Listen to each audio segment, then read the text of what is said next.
Hello everyone, welcome back to my channel. My name is Adam, and in today's video I'm going to rank Queen's studio albums from 1 to 15 in order of their preference that I listen to them in, or that I enjoy them in. Now, to be honest, I've never ever thought about doing this. I've enjoyed Queen's albums totally, and each one for a different reason.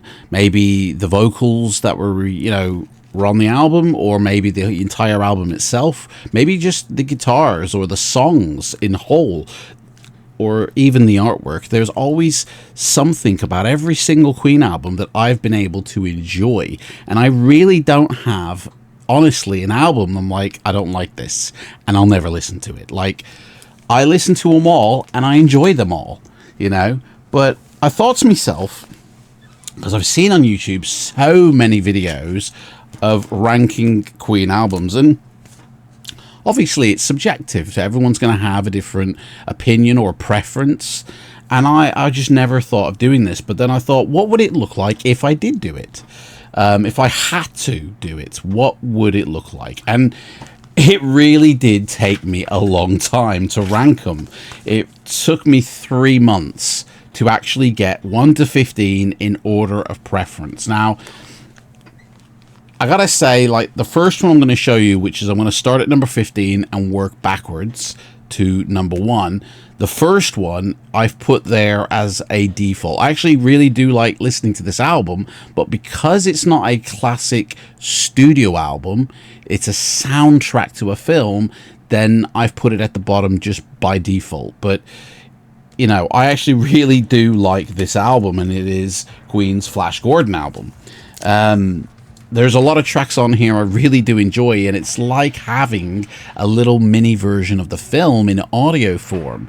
I really do like the sound on the album, and a lot of the instrumental, but obviously you've got the 2 songs at the end, Hero and Flash's Theme, which are the best tracks about the album.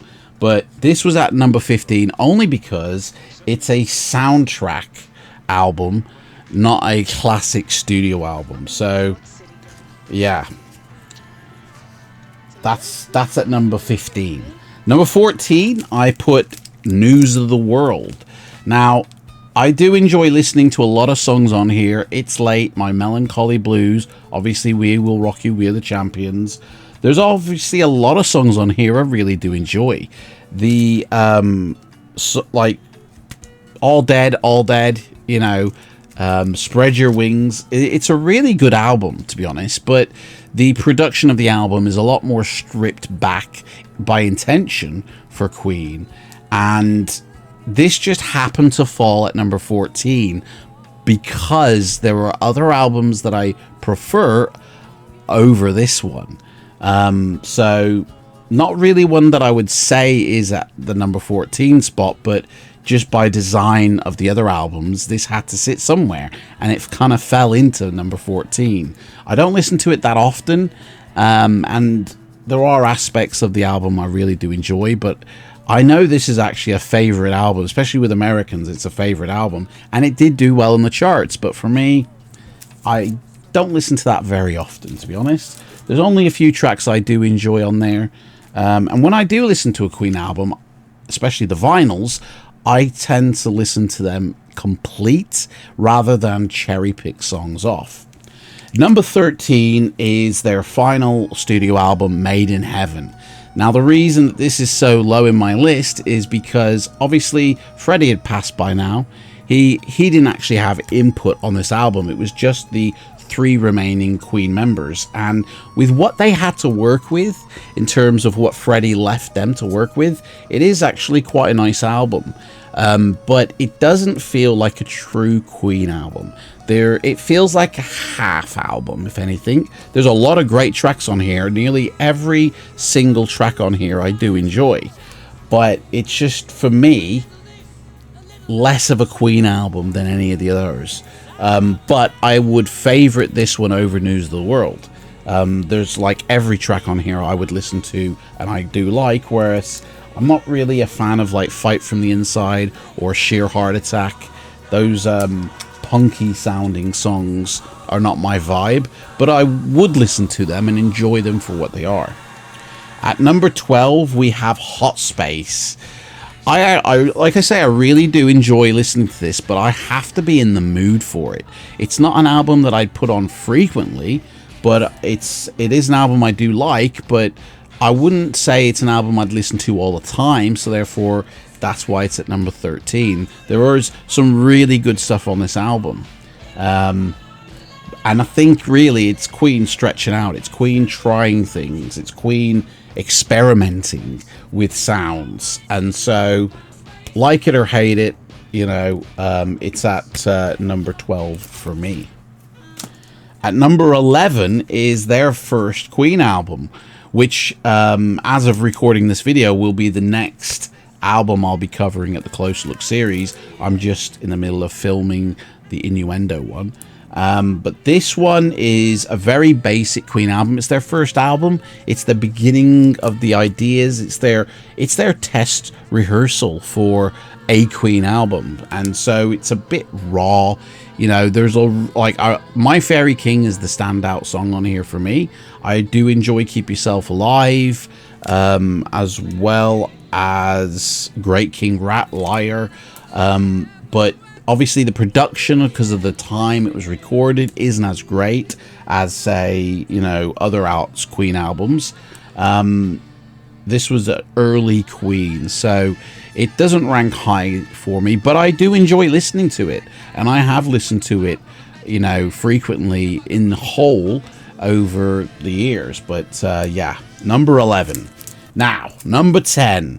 This one's gonna probably upset a few people, but I feel that this is Queen's most overrated album, simply because it's the album that holds Bohemian Rhapsody, and for that alone was ranked very highly. Now, don't get me wrong, it's a great album. It has great production.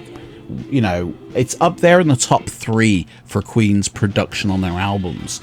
It's got some really great songs. 39. Lazing on a Sunday Afternoon, I think, is an underrated song. You got You're My Best Friend. Death on Two Legs is stellar. There's a lot of good tracks on here, and I do listen to it in full, but I don't find myself listening to it all the time, you know. Or maybe because I've listened to it that much, I'm kind of burnt out on it. I just feel like there's so much hype over this album because of Bohemian Rhapsody that actually there are other Queen albums that I favourite over this, for many different reasons. And so, yeah, this is number 10 for me. Number 9, we have The Game. Now, this to me sits higher than Night at the Opera because of the sound. I love the rockabilly 60s sound on this album. There's songs like, you know, Crazy Little Thing Called Love, Need Your Lovin' Tonight. They have a great sound capture within the song, but also, like, this is probably one of the first times they worked with Mac, and he really did get some good stuff out of Queen. Gave them a new sound, like Play the Game, Save Me. These are really good songs, and pretty much lay down the foundation for what Queen were going to do in the future. It's a really good album. I really do enjoy it, but there are other albums that I prefer to listen to be honest. One of them being The Works at number 8. This one I have great nostalgic memory about, which is probably why it sits a little bit higher than The Game. I mean, this and The Game are pretty similar. This is like a digital version of The Game. The songs on here are pretty much kind of like your standard Queen album, you know. It is good, but again, there are albums that I prefer to listen to over this. It's got some really good songs on here, you know. Hammer to Fall. I do love Man on the Prowl. That's probably my standout track on here, but I love the simplicity of Is This the World We Created. It's a really nice album, and it's a very short album as well, to be honest. There's only like 9 or 10 tracks on it. Now we're heading into number 7, and that is Queen's A Kinda Magic. I do love the sound on a couple of the songs on this album, like 1 Year of Love. and Friends Will Be Friends. I just love the way they were recorded and the way they sound. It's a really good album. One Vision, meh, it's okay. You know, it hits hard. I do love Who Wants to Live Forever. But yeah, there's this album. I do enjoy listening to it in full. Like, give it a prize. I like the grittiness of it, you know, but it's not one that I like, love all the time. But yeah, I do like this album, and yeah. Now going to number 6. Now originally this had been lower in the like where A Night at the Opera was. That's where this album originally sat, and then, you know, I actually did this as part of the Closer Look Studio series, and actually found out that I enjoyed it more than A Night at the Opera, so I had to swap them two around. So at number 6 position, we have The Miracle. This is such an endearing album. I love the Miracle song. I love Breakthrough. I love Was It All Worth It? Rain Must Fall. Even the kind of bluesy My Baby Does Me. I love that's such a chill vibe song. Party and Khashoggi Ship. You know, listen to them songs with headphones on, and they are more pumping than if you listen to it through the speakers. It's got a lot of great stuff on here. Queen's better album in the 80s, I would say. Better than A Kind of Magic. Better than The Works. Better than The Game. This is probably their finest album in the 80s. Definitely better than Hot Space. But does fall a bit short. Production isn't probably as lavish as previous albums were. Queen were recording this on what they felt was borrowed time, but they did have a large pool of songs to choose from, and got the best songs from that pool on the album. It's a great cover as well. That really is inventive. I've never seen that on a cover album before or since, and so that's number 6 for me. But one that I do enjoy listening to more than The Miracle is Jazz, because I had a newfound respect for this album when I did my research for the Closer Look video on this album. The experimentation, or the tongue-in-cheek nature, it's a lot like Innuendo maybe, but it also has hidden pleasures within it. If you listen to it a certain way, it is a stellar album, and has really great tracks on here, probably rivaling News of the World. Like, for me, I do prefer to listen to this over News of the World. That's why it's at my number 5 spot. There's some great tracks on here, but the fact is that not only do you have the Optical Illusion cover, which if you have a record player and you know what you're doing, you have a beautiful, you know, optical illusion, but this reminds me of Queen 2 in a way, and it's very kind of stylized in the artwork like that. But the songs on here, you know, I think are actually better than people give them credit for. Mustafa is a really good song, I feel. It's got like 4 different languages in it, and I think it's actually pretty beaty, and rightfully so headlines the album, because if Let Me Entertain You did, you wouldn't be listening to this album the way you listen to it. If you crank it up at the start of Mustafa and don't change the volume, this album opens up. If you listen to it at reduced volume, you probably think it's crap. That's number 5. So now we're at the last 4 albums, okay? And for me, number 4 is Sheer Heart Attack. I love the sound on this album. There is an inner sound between the instruments that you can hear on this album, and it is gorgeous. This airiness, this like almost dry airiness that goes through the album, in between the songs, in between the instruments, and it does kind of sound like, you know, a city. It really is a product of a tour. Whoops. When Queen toured America, I feel the inspiration and motivation is captured perfectly on this album. It's a little bit poppy, but it's more rocky, and I do love the In the Lap of the Gods, a precursor to We're the Champions. I love Killer Queen. you know, a precursor to the Miracle. There's a lot of great stuff on here. But there's a lot of ego on here as well, to be honest. I don't really care for Brian's guitar solo work because I'm not a guitarist, but I'm sure guitarists love Brighton Rock on this album. I do enjoy that song, but then he gets a bit of a solo and it goes on for a bit long for me, but not as long as the live concerts guitar solos. Now, number 3 is Innuendo, and I've just finished listening to these and have a new respect for this album, considering how it was recorded. There is so much good stuff on this album. This is probably, well, it's their only album with 4 full members of Queen in the 90s, but this is better than The Miracle, better than all the albums you've had before it, obviously. There's some really good stuff, considering Freddie's illness at the time. This almost is a miracle. You know, and it's a lot heavier in rock than The Miracle was. It's amazing what they did, considering Freddie's ailing health. And, you know, got some really great music videos to accompany it.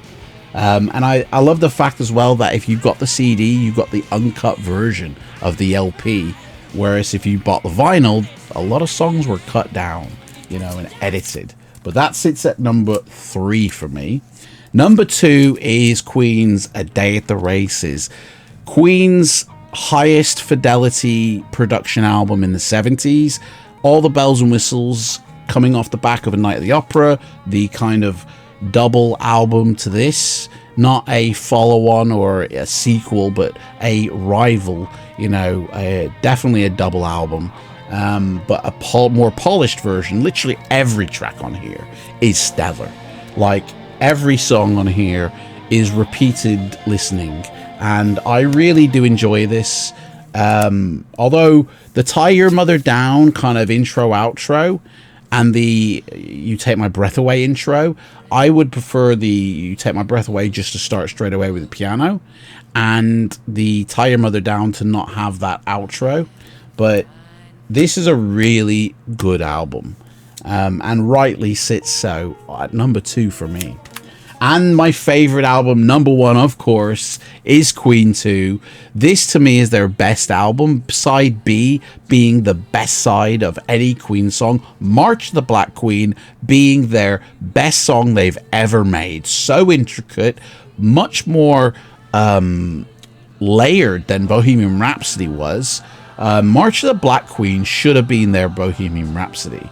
It has so much in it, and I cannot wait for the Queen 2 box set to listen to the instrumental version, to pick apart that song and hear what's underneath and how it was constructed. This is by far my favorite album. I got great memories listening to this.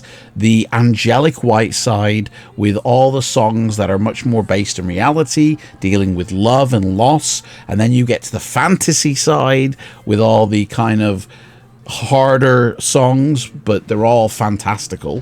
It is truly a great album and Queen's finest moment for me. And it was their second album. And I can listen to this on repeats all day long and never get bored. You know, there's some really beautiful songs on the white side, and there's some classic stellar songs on the black side. And yeah, my favorite album of all time of Queen. Now, like I said, I actually do enjoy listening to all Queen's albums. Flash Gordon was at number 15 because it's a soundtrack, not a studio. Don't take this as a, oh, well, he hates News of the World or he hates Made in Heaven. I do enjoy every Queen album, and I forced myself to do this ranking, and it took me a very long time to do this. I'm kind of shocked by the results myself, but that is it. My Queen albums ranked in order. But what are your Queen albums ranked? Put them in the comments below. Let me know what's your favorite and what's your least favorite. And I'll see you next time in another Queen video. Take care. Bye-bye.